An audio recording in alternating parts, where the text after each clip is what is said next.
I think I'm most excited for the pitching panel. Get to learn what the pitching process is like. I'm really excited to meet international filmmakers, watch their films and just try to learn some things from them. The session I'm looking forward to the most is speaking to people about music and scoring and the music rights stuff. I'm in awe of the judges that are participating in the program. It's kind of surreal to me to have those people who I really admire and look up to watch my works. I'm very excited to get new connection with my colleagues, filmmakers, and the people in the industry.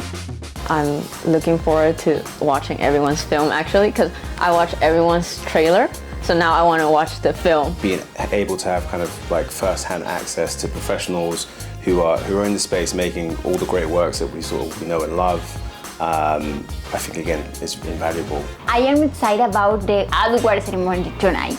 It's a dream come true.